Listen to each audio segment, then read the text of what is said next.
Hallelujah. परमेश्वर का धन्यवाद हो इस सुंदर समय के लिए कि एक बार फिर से परमेश्वर ने अपनी उपस्थिति में हम सबको रखा और ये अवसर दिया है परमेश्वर ने कि हम उसकी आराधना करें, उसके वचन पर मनन कर सके। सो हम परमेश्वर को तहे दिल से शुक्रिया अदा करते हैं। और जितने प्यारे भाई बहन हमारे इस समय ऑनलाइन जुड़ रहे हैं और जुड़ेंगे, उन सबको हम परमेश्वर के हाथों में सौंपते हैं कि परमेश्वर सबकी अगुवाई करे, रहनुमाई करे। और विशेषकर परमेश्वर के दासी मिसेस शबनम डेविड के द्वारा प्रभु जब तेरे वचन को शेयर किया जाता है तो खुदावन आपकी सहायता, आपकी मदद, आपकी करुणा, आपकी दया बनी रहे, ताकि हम सब प्रभु तेरे वचन की गहराई को हम जान सके। पिता परमेश्वर के सम्मुख सारी चीजों को हम रखते हैं। आइए हम प्रार्थना करें। धन्यवाद धन्यवाद धन्यवाद के साथ पिता परमेश्वर आपको के चरणों में हम आते हैं प्रभु, और विनती करते हैं प्रभु जी कि आपने अब तक संभाला है और एक बार फिर से अवसर दिया कि डेली डिवोशन को कर सकें। खुदावंद इस वचन की रोटी को तोड़ने से पहले अपने जीवनों का समर्पण आपको करते हैं। खुदावंद प्रार्थना करते हैं प्यारे प्रभु, जितने भाई बहन हमारे आते हैं प्रभु हर एक को, और जो ऑफलाइन देखते हैं उन सबको आपके हाथों में सौंपते हैं। खुदा प्रार्थना करते हैं सब पर दया कीजिए, विशेषकर आपकी दासी के द्वारा जब तेरे वचन को बताया जाता है प्रभु, तो आप सहायता कीजिए। जुबान को छूना, वाणी आपके पिता परमेश्वर, ये प्रार्थना खुदावंत के पवित्र मीठे प्यारे सामर्थ्य नाम में यीशु मसीह के वसीले से मांगते हैं, आमीन आमीन। तो आइए इससे पहले कि हम वचन में चले, परमेश्वर की आराधना करेंगे। Praise the Lord, hallelujah. Thank you Lord, hallelujah, praise the Lord. धन्यवाद धन्यवाद। Thank you, Lord. Yes, yes.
सारा मेरा तू ही है। मैं तेरी राहों पर चलता रहूं मेरे खुदा। मैं तेरी राहों पर चलता रहूं मेरे खुदा।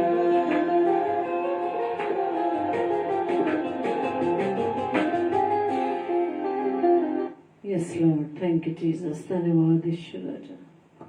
Hallelujah, praise the Lord. आप सभी को जय मसीह की। आज के सुंदर इस रात्रि में आप सभी का हम आज के डेली डिवोशन में वेलकम करते हैं। प्रभु यीशु मसीह के नाम में मैं आपको सबको सलाम कहती हूँ और धन्यवाद देती हूँ पिता परमेश्वर का कि प्रभु ने आज की इस रात्रि में एक बार फिर से हम सभी भाई बहनों को बुलाया है अपनी उपस्थिति में। Praise the Lord. और हम प्रभु को धन्यवाद दें कि प्रभु ने ये हमें अवसर दिया है, ये समय दिया है, ये मौका दिया है। हम अपने आप से तो नहीं कुछ कर सकते, लेकिन ये प्रभु का ही अनुग्रह है जो इस समय हम सभी एक साथ एकत्रित होके प्रभु के वचन को सुनने के लिए यहाँ पर आए हैं। और जैसा कि बहुत ही सुंदर गीत जो दिल को छूने वाला है कि वही हमारा छुटकारा है, वही हमारा कफारा है, वही हमारे उद्धार देने वाला है। Praise the Lord. छुटकारा किन बातों का? उन सभी विचारों का, उन सभी बातों का, उस सारे बुरे स्वभाव का जो हमें प्रभु से दूर करता है। Praise the Lord. वो है छुटकारा, उसी में सब कुछ छुटकारा है मेरे प्रियो, और किसी चीज में नहीं। हम दुनिया जहां भर में घूम ले, बहुत सारे सॉल्यूशंस ढूंढ ले, लेकिन छुटकारा हमें सिर्फ प्रभु यीशु मसीह के नाम में है। Praise the Lord. और वही हमारे छिपने की जगह है। हम कहीं नहीं जाते, जब कहीं सॉल्यूशन नहीं मिलता हम कहाँ जाते हैं? हम प्रभु के पास आते हैं।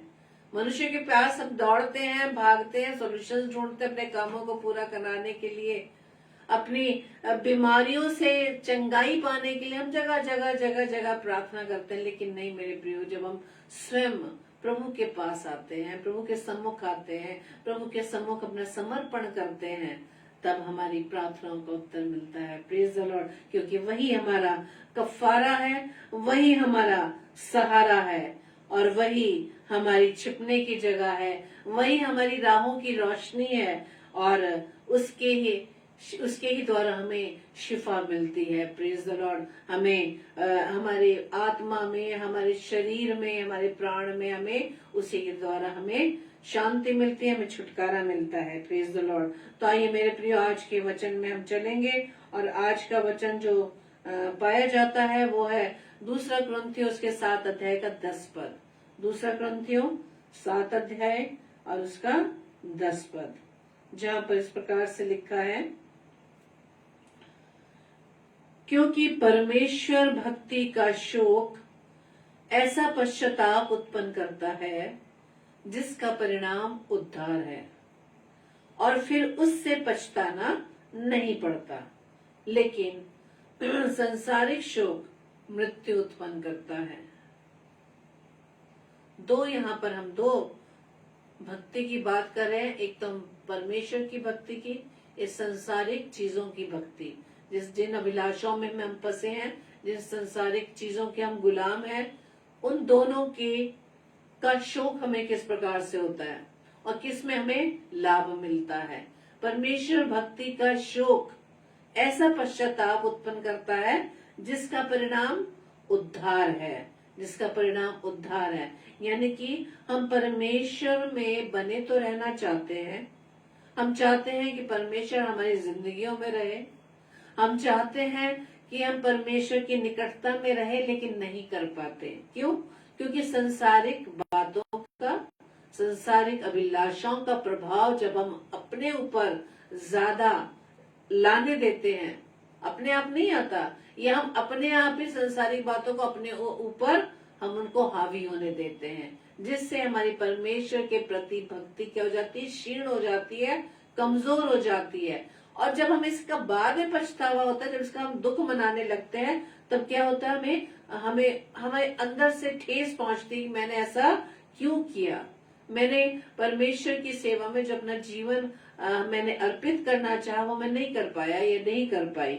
इसलिए परमेश्वर का वचन क्या कहता है कि परमेश्वर भक्ति का शोक ऐसा पश्चाताप उत्पन्न करता है जिसका परिणाम उद्धार है। और सबसे बड़ी बात तो ये है, जो ये जान लेता है ना मनुष्य कि परमेश्वर भक्ति का शोक है या नहीं, उसको दुख है या नहीं, या वो अपने ही विचार में चलता चला आ रहा है कि मैं जो आज जिंदगी जी रहा हूँ वो बिल्कुल ठीक है। लेकिन जहां पर व्यक्ति प्रभु में होते हुए इस बात को समझ जाता है कि नहीं, मुझसे कुछ गलती हुई है, नहीं कोई मैंने ऐसा काम किया जो परमेश्वर के विरोध में है, वो है शोक। उसका शोक करना यानी कि अपने पाप को स्वीकार करना, अपनी गलतियों को एक्सेप्ट करना। लेकिन आज मनुष्य में सबसे बड़ी कमी यही है कि हम अपनी गलतियों को स्वीकार नहीं करते।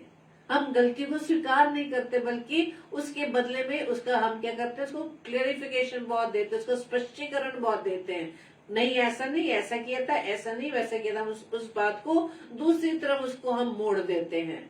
लेकिन यहाँ पर वचन कहता है परमेश्वर भक्ति का शोक। और यहाँ पर हम कुछ उदाहरण देखेंगे। जब हम दाऊद के विषय में पढ़ते हैं, दूसरा शमूएल उसके 12 अध्याय में दाऊद और नातान के बारे में जब हम पढ़ेंगे, वहां पे इस प्रकार से लिखा है, दूसरा शमूएल 12 अध्याय आप मेरे साथ देख सकते हैं, जहां पर दाऊद के विषय में हमने वहां पर पढ़ा है कि उसने किस प्रकार से दूसरे की पत्नी के साथ व्यभिचार किया और उसके पति को उसने मरवा डाला। हम इस विषय में अच्छी तरह से जानते हैं। और उस उरिया की पत्नी के द्वारा जो औलाद हुई वो मर गई, वो बेटा मर गया। और जब नातान उसके पास, नातान के साथ वो जब ये बात करता है इस विषय में,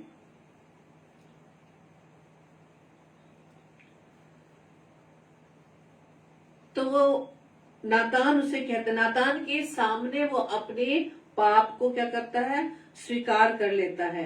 क्योंकि दाऊद ने नातान से कहा, मैंने यहोवा के विरुद्ध पाप किया है, मैंने यहोवा के विरुद्ध पाप किया है। दाऊद राजा, जो इतना बड़ा राजा जिसको परमेश्वर ने अभिषेक किया, राजा बनाया, और उसके द्वारा ये व्यभिचार रूपी गलती हुई, व्यभिचार उसके द्वारा हुआ, उसने परमेश्वर की दृष्टि में घिनौना काम किया। लेकिन नातान के द्वारा जब उसको सारी चीजें समझाई जाती हैं, जब उसको शुरू से पढ़ेंगे, उसमें उदाहरण देकर नातान उस बात को उसके सामने रखते हैं, वो जान जाता है दाऊद कि मैंने क्या पाप किया, और वो अपने पाप को, अपनी गलती को नातान के सामने स्वीकार कर लेता है कि मैंने यहोवा के विरुद्ध पाप किया है, मैंने यहोवा के विरुद्ध पाप किया है। वहां पर देखिए नातान उसको क्या जवाब दे रहा है। नातान उसे कह रहा है कि यहोवा ने तेरे पाप को दूर किया है, तू ना मरेगा। यहाँ पर हम परमेश्वर भक्ति का शोक देख सकते हैं कि परमेश्वर के विरुद्ध किए गए पाप को दाऊद ने किस प्रकार से स्वीकार कर लिया। और उसके बाद नातान के द्वारा क्या कहा जा रहा है कि तू ना मरेगा, तूने पाप तो किया है लेकिन तू ना मरेगा। लेकिन जो पाप हमने किया है उसकी तो हमें पनिशमेंट मिलनी ही है। और हमने यहाँ पर देखा कि दाऊद ने जो व्यभिचार किया, उस उरिया की पत्नी के द्वारा, जो पत्नी के से जो बच्चा हुआ, बेटा हुआ, वो मारा गया। उसे प्रभु ने एक्सेप्ट नहीं किया, स्वीकार नहीं किया। ये है परमेश्वर भक्ति का शोक। लेकिन उसके बाद दाऊद को किस प्रकार से आगे संतान प्राप्त हुई, अपनी पत्नी बेशबा के बाद जब वो गया, उसके बाद सुलेमान का जन्म हुआ। हम और भी बातों को देख सकते हैं जब हम यहूदा इस्करियोती के विषय में पढ़ें। और हम ये भी जानते हैं कि किस प्रकार से उसने प्रभु यीशु मसीह को, जिसके साथ वो 24 घंटे वो रहता था, लेकिन जिस पद पर था, क्योंकि जो हमारा विरोधी है ना, वो हमारी कमजोरियों को भली भांति जानता है कि हम किस बात में कमजोर हैं। उसी गलती को, यानी हमारी गलतियों को, हमारे पाप को, हमारी ही बुराई को हमारे ही विरुद्ध वो इस्तेमाल करता है प्रभु के विरोध में। और यही बात यहूदा इस्करियोती के द्वारा हुई कि उसके हाथ में क्या था, वो एक खजांची था, और वो किस प्रकार से कुछ पैसों के लालच में उसने प्रभु यीशु मसीह के विरुद्ध वो योजना बनाई। और हम ये जानते हैं कि उसने प्रभु यीशु मसीह को पकड़वा दिया। उसको तब तक की गलती एहसास नहीं हो रही थी, उसे गलती समझ नहीं आई थी मैंने कितना बड़ा पाप किया है। लेकिन जब हम पढ़ते हैं मत्ती रचित सुसमाचार उसके 27 अध्याय के पहले 5 पदों में, मत्ती रचित सुसमाचार उसके 27 अध्याय के पहले 5 पदों में लिखा है कि जब भोर हुई तो सब महायाजकों और लोगों के पुरनियों ने यीशु को मार डालने की सम्मति की और उन्होंने उसे बांधा और ले जाकर पिलातुस हाकिम के हाथ पे सौंप दिया। जब उसके पकड़वाने वाले यहूदा ने देखा, यहूदा को नहीं मालूम था कि इतनी बड़ी बात प्रभु यीशु मसीह के साथ वो लोग करेंगे। जब उसने देखा कि वो दोषी ठहराया गया है तो वो पछताया, उसने पश्चाताप किया। वो जानता था ना कि वो कौन है, परमेश्वर का पुत्र प्रभु यीशु मसीह, जिसके साथ वो पूरे 3.5 साल तक रहा।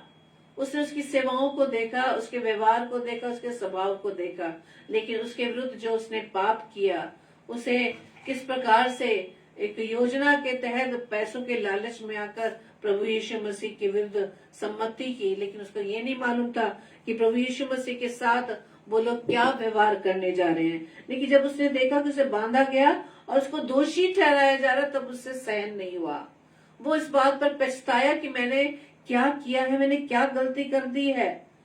और आपको मालूम है कि वो 30 चांदी के सिक्के जो उसने लिए थे वो तुरंत महायाजकों और पुरनियों के पास फेर लाया और कहा मैंने निर्दोषी को घात के लिए पकड़वा कर पाप किया है। यहाँ पे भी हम देख सकते हैं कि किस प्रकार से यहूदा इस्करियोती ने अपने इस पाप को स्वीकार किया, पाप को उसने एक्सेप्ट किया कि मैंने ये क्या गलती की है। और उन्होंने जब कहा, उन्होंने कहा कि हमें क्या, तू ही जान। तब है उन सिक्कों को मंदिर में फेंक कर चला गया और जाकर अपने आप को फांसी दी। मेरे प्रिय प्रभु यीशु मसीह, हमारा पिता परमेश्वर हमसे बहुत प्रेम करता है। यहाँ पर हम देख रहे हैं कि दाऊद ने गलती की, उसकी गलती को भी प्रभु ने माफ किया। यहाँ पर हम यहूदा इस्करियोती के बारे में पढ़ रहे हैं, लेकिन हम यहाँ पर दोनों का डिफरेंस ये देख सकते हैं। दाऊद ने अपनी गलती को स्वीकारा नातान के सामने। नातान ने कहा कि तेरे पाप जो हैं वो यहोवा ने क्षमा कर दिए हैं। और आगे को जब हम पढ़ेंगे तो दाऊद के विषय में हम आगे पढ़ सकते हैं कि किस प्रकार से उसे आशीषें मिली, उसे मृत्यु नहीं प्राप्त हुई। लेकिन यहाँ पर हम यहूदा इस्करियोती के बारे में जब हम पढ़ रहे हैं कि यहूदा इस्करियोती ने अपने पाप किसके सामने माने हैं, अपने पाप उसने मनुष्य के सामने माने हैं। वो प्रभु के पास नहीं आया, उसने प्रभु के सामने अपनी गलती स्वीकार नहीं की और उसके बदले में उसे क्या मिली, मृत्यु मिली। उसे उस संसार का डर था कि यदि मेरे ऊपर संसार मुझ पर क्या उंगली उठाएगा कि तूने अपने गुरु को, तूने अपने प्रभु को, तूने सिर्फ 30 चांदी के सिक्कों में तूने पकड़वाया है। इस बात को विचार करने लगा कि मैंने ऐसा नहीं सोचा था, मैं ये नहीं सोचा था कि मेरे प्रभु को इस प्रकार से पकड़वाया जाएगा। उस संसार के बातों की डर की वजह से वो प्रभु यीशु मसीह के सामने नहीं आ पाया और उसने जाकर फांसी लगा ली। यानी इस बात से हम ये सीख सकते हैं कि कोई भी इंसान ऐसा नहीं जिसके द्वारा पाप नहीं होते, जिसके द्वारा गलतियां नहीं होते, जिसके द्वारा गुनाह नहीं होते। लेकिन बात ये है कि हम अपने गुनाहों की माफी हम किसके सामने मांगते हैं। हम क्या प्रभु के सामने अपनी गलतियों को बताते हैं?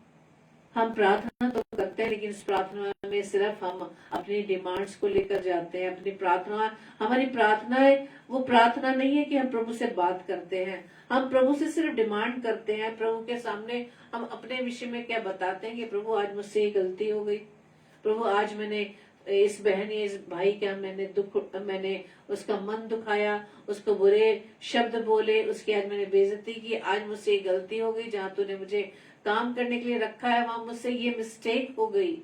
क्या हम इसके विषय में बताते हैं? दाऊद तो कहते हैं, भजनकार कहता है कि हे प्रभु तेरी व्यवस्था को मैं अपने हृदय में रखूं कि तेरे विरुद्ध पाप ना करूं। आज हम यदि व्यवस्था यानी परमेश्वर के वचन को यदि हमने अपने हृदय में अधिकाई से बसाया है मेरे प्रिय, तो हमारे द्वारा कुछ भी पाप, कोई भी गलतियां नहीं हो सकती। क्यों? क्योंकि हमने प्रभु के वचन को हमने थाम कर रखा है, प्रभु के वचन को हमने अपने हृदय में बसाया हुआ है। जो हमारे अंदर होगा वही चीजें बाहर आएंगी। Praise the Lord. जब हम प्रभु के वचन में अधिक समय देंगे, वही बातें हमारे मुख से निकलेंगी। कोई भी आपके मुख से इधर उधर की संसारिक बातें नहीं होंगी। हम जब जहां भी हम काम करते हैं, जहां भी प्रभु ने हमें रखा है, जहां वहां पर भी जब बातें करेंगे ना, तो हमारी बातें भी वचन से रिलेटेड होंगी। कोई ऐसी गॉसिप, कोई भी ऐसी बातें जो संसारिक हो, हम नहीं करेंगे। हमें वो बातें करनी अच्छी ही नहीं लगेगी। इसलिए परमेश्वर का वचन तभी तो कहता है कि धन्य है वो मनुष्य जो परमेश्वर की व्यवस्था पर दिन रात ध्यान देता है। Praise the Lord. जब हम दिन रात प्रभु के वचन पर ध्यान देंगे, तो हमारे जीवन में, हमारे जीवन के द्वारा वो अच्छा स्वभाव ही बाहर निकलेगा। हमारे मुख से अच्छे शब्द ही निकलेंगे जो प्रभु को ग्रहण योग्य हो।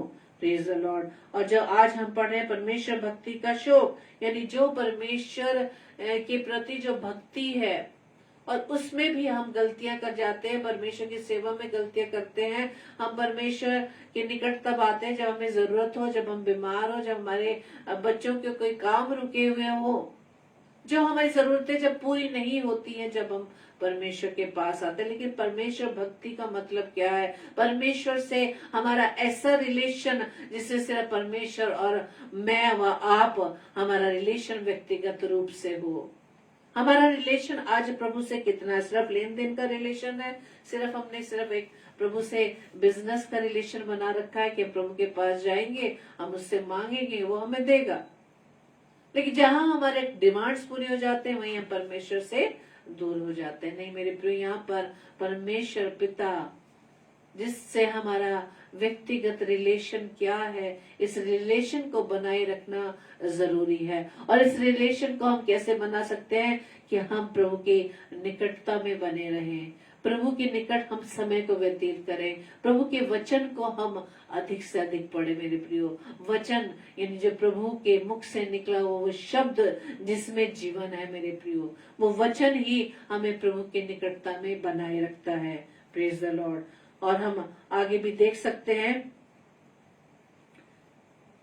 इब्रानियों की पुस्तक उसके 12 अध्याय में 15 से 17 पद में, इब्रानियों 12 अध्याय उसका 15 से 17 पद, वहां इस प्रकार से लिखा है कि ध्यान से देखते रहो, ऐसा ना हो कि कोई परमेश्वर के अनुग्रह से वंचित रह जाए, या कोई कड़वी जड़ फूट कर कष्ट दे और उसके द्वारा बहुत से लोग अशुद्ध हो जाएं। ऐसा ना हो कि कोई जन व्यभिचारी, कष्ट, एसाव की नाई अधर्मी हो, जिसने एक बार की भोजन के बदले अपने पहलौठे होने का पद बेच डाला। तुम जानते तो हो कि बात को जब उसने आशीष पानी चाहिए तो अयोग्य गिना गया, और आंसू बहा बहाकर खोजने पर भी मन फिराव का अवसर उसे ना मिला। Praise the Lord. इसलिए आज हमें भी इस बात को चेक करना है कि प्रभु ने जो हमें सेवाएं दी हैं, प्रभु ने हमें जिस स्थान पर रखा है, और प्रभु की इच्छा क्या है। जब हम इस बात को जान जाते हैं, उस इच्छा को पूरा करने में हमें यत्नशील रहना चाहिए, प्रयासरत रहना चाहिए कि हम प्रभु की सेवा में, प्रभु के रिलेशन में हमें कैसे बढ़ना है। लेकिन यहाँ पर हम एसाव और याकूब के बारे में जानते हैं। एसाव जो बड़ा भाई था, उसने सिर्फ खाने के लालच में, सिर्फ एक दाल को पाने के चक्कर में उसने अपने पहलौठे का अधिकार खो डाला। Please the Lord. आज कहीं ऐसा तो नहीं है कि जो प्रभु हमें देना चाह रहा है, जो पद हमें वो देना चाह रहा है, जो ब्लेसिंग वो हमें देना चाह रहा है, आज हम उस ब्लेसिंग को ना देखकर हम संसार में पाई जाने वाली उन अभिलाषाओं को पाने के चक्कर में हम प्रभु की ब्लेसिंग को ठुकरा देते हैं। एसाव ने भी यही किया। पहलौठे का अधिकार उसके पास था, लेकिन सिर्फ उसने खाने के लालच में उसने अपने उस पहलौठे पद को उसने खो डाला। और बाद में लिखा कि बाद में जब उसने आशीष पानी भी चाहिए तो उसे आशीष नहीं मिल पाई, क्योंकि हम जानते हैं कि उनका पिता जो नहीं देख सकता था, और किस प्रकार से याकूब को उसकी माँ ने उसके साथ प्लान करके उसे पिता से आशीष दिलवा दी एसाव के रूप में, लेकिन पिता नहीं जानता था वो आशीष मिल चुकी थी याकूब को, अब पिता के पास कोई भी आशीष नहीं दी थी। वो कहता है कि मेरे पास तो अब कोई आशीष बची ही नहीं है। जब एसाव खुद जाकर बताता कि नहीं पिता, एसाव तो मैं हूं, लेकिन हम वहां देखते हैं कि पिता कहता कि अब तो मेरे पास तेरे लिए कोई आशीष ही नहीं बची। यहाँ तभी लिखा है कि बाद में तो उसके पास आशीष लेने के लिए कुछ भी नहीं बचा था। आज हमारे जीवन में ये होता है कि हमारे पास इतने गोल्डन अवसर आते हैं, इतना गोल्डन टाइम आता है प्रभु की ओर से, लेकिन उस पर तवज्जो नहीं देते, क्योंकि हम प्रभु की बातों को बहुत हल्के में लेते हैं और हमें दुनिया की वो चकाचौंध, दुनिया की वो पद, दुनिया में वो हमारा फेम हमें अपनी ओर आकर्षित करता है, और इसी दुनिया की आकर्षण में हम प्रभु के उस ब्लेसिंग को हम खो देते हैं। प्रभु हमसे बहुत प्रेम करता है मेरे प्रियो। आज भी प्रभु हमें अपने पास बुला रहा है। आज भी वो चाहता है हम संसार से अलग हो जाएं। संसार से उसने हमें अलग करके रखा, चुन कर रखा है। परमेश्वर का वचन कहता है संसार के सदृश ना बनो, और हमें बहुत ये अजीब बात लगती है कि परमेश्वर का वचन कहता है कि संसार के सदृश ना बनो। संसार में तो प्रभु ने हमें रखा है, तो क्यों नहीं हम पर प्रभाव होगा। हम बोल देते ना बड़े आसानी से, अरे समाज में रहते हैं, अरे संसार में रहते हैं, ऐसा तो हमें करना ही पड़ता है। हम उन बातों से समझौता कर लेते हैं मेरे प्रियो। परमेश्वर के साथ रिलेशन करना संसार से समझौता नहीं है। हमें एक जगह पांव रखना है, या तो प्रभु की ओर या संसार की ओर। Praise the Lord. लेकिन हमें जब इस बात का दुख होता है ना कि परमेश्वर भक्ति का शोक, जब हम आंतरिक रूप से अंदर से जब सच में पश्चाताप करते हैं मेरे प्रियो, तब परमेश्वर का वचन कहता है तब जाके तुम्हें उद्धार मिलता है। पश्चाताप करना, उसको रिपीट नहीं करना, उस गलती को रिपीट नहीं करना, उस पाप को नहीं करना, उस गुनाह में नहीं फंसना। क्योंकि हम वचन में कहते हैं ना, यीशु मसीह ने जिसके पाप क्षमा किए, प्रभु यीशु मसीह ने कहा फिर से पाप मत करना, फिर से पाप मत करना। आज भी वो हमारे हर पाप को क्षमा करने के योग्य है, वो अपनी प्रतिज्ञा को पूरा करने के योग्य है मेरे प्रियो। लेकिन सिर्फ हमें अपने उस पश्चातापी मन से प्रभु के पास आना है। प्रभु ही है जो हमें शुद्ध करता है।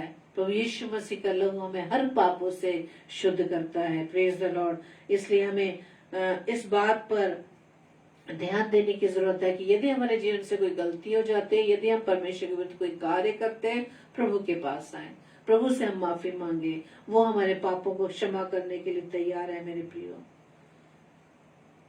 जब हम योना नबी के बारे में जानते हैं ना, निनवे शहर के बारे में जानते हैं कि योना नबी को किस प्रकार से उस शहर में, उस नगर में भेजा गया, और वहां पर प्रभु ने जो डिसीजन लिया था कि वो उस नगर को पलट देगा।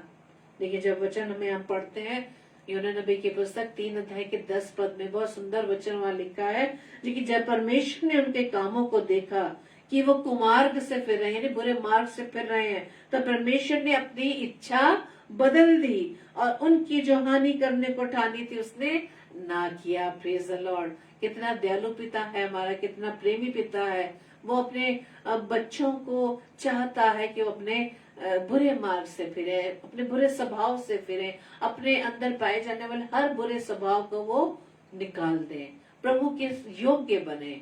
और हम योग्य तभी बन सकते हैं जब योना रचित सुसमाचार उसके 15 अध्याय में जहाँ हम दाखलता के बारे में पढ़ते हैं कि यदि तुम मुझ में बने रहोगे तो मैं तुम में बना रहूंगा। Praise the Lord. जब प्रभु यीशु मसीह हम में बना रहेगा तो कोई भी बुरा स्वभाव हमारे अंदर नहीं आ पाएगा, कोई बात हम परमेश्वर के विरुद्ध नहीं करेंगे।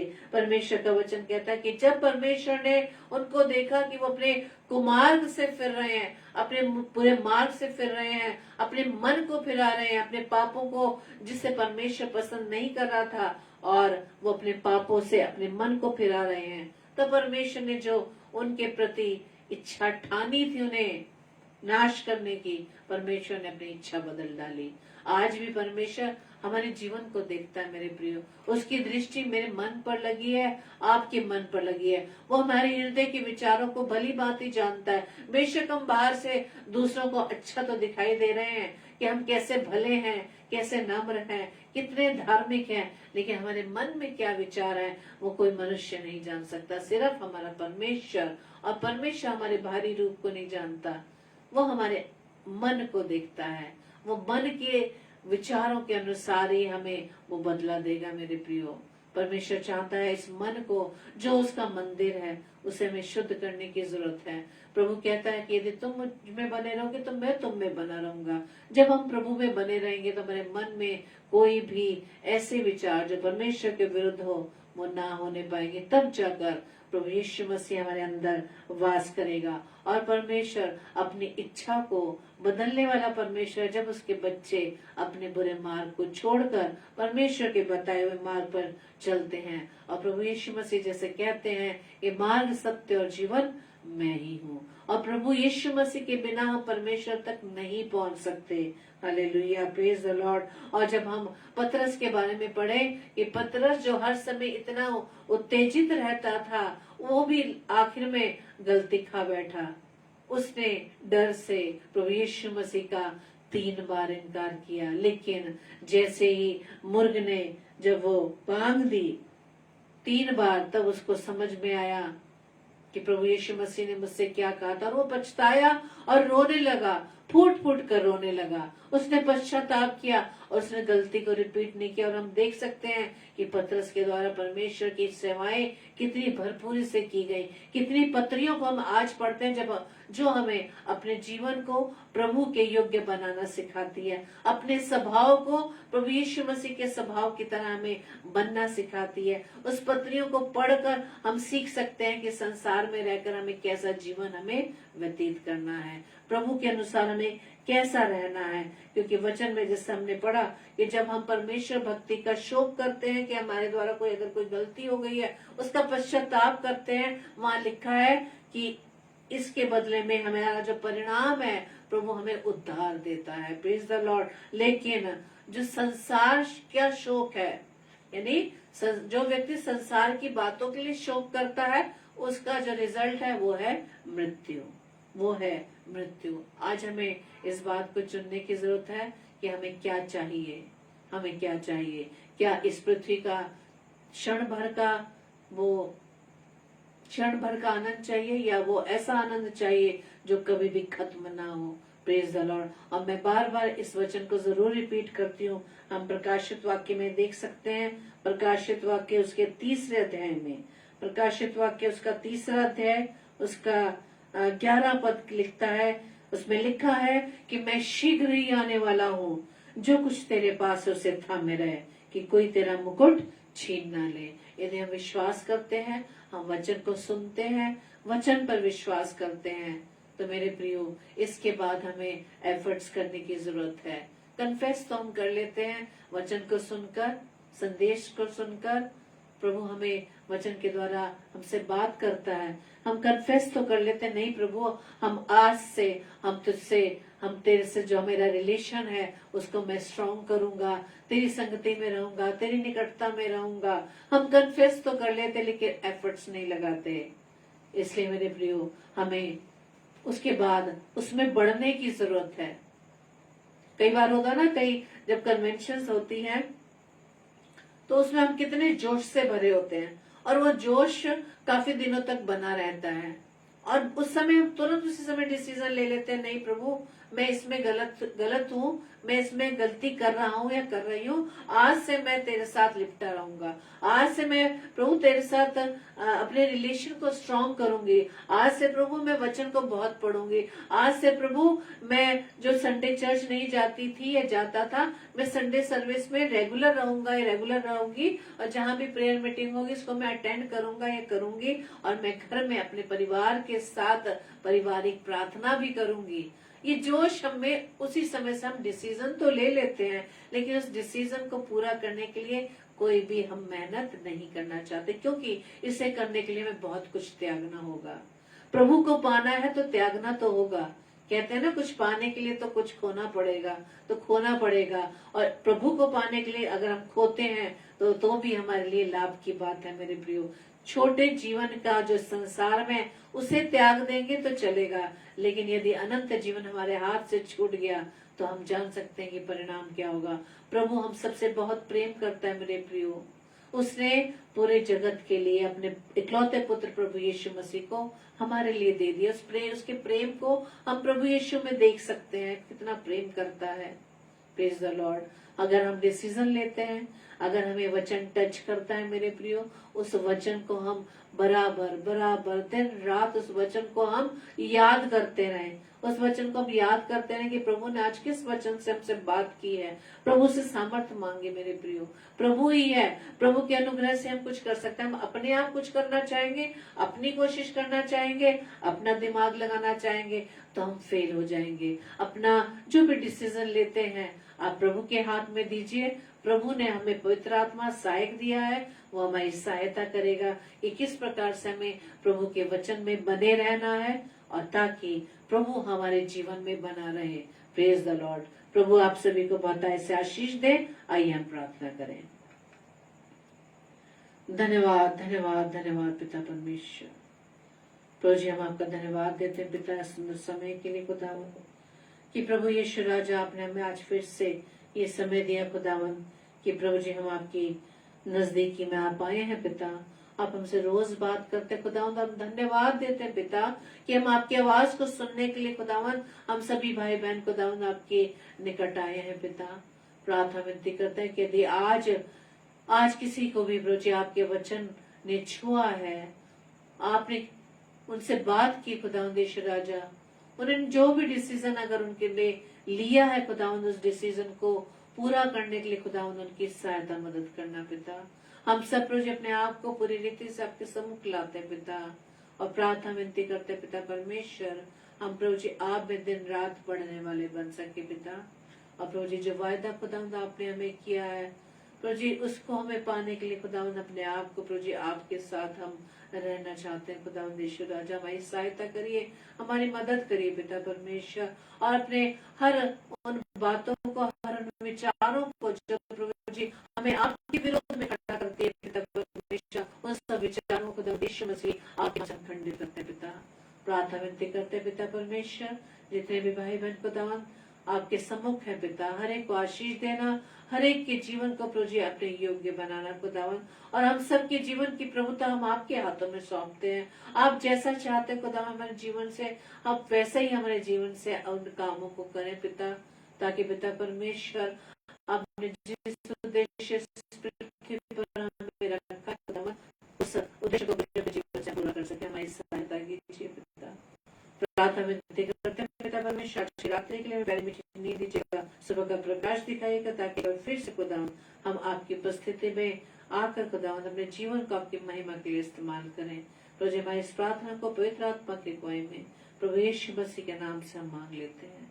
आमीन आमीन आमीन। Praise the Lord. जय मसीह की। और कल के लिए सूचना इस प्रकार से है, कल फ्राइडे है और कल रात्रि 7 से 8 बजे सिस्टर रीटा शर्मा प्रभु के वचन को हमारे बीच में बांटेंगी और 10 बजे डेली डिवोशन में हम इसी तरह से मिलते रहेंगे। Praise the Lord. जय मसीह।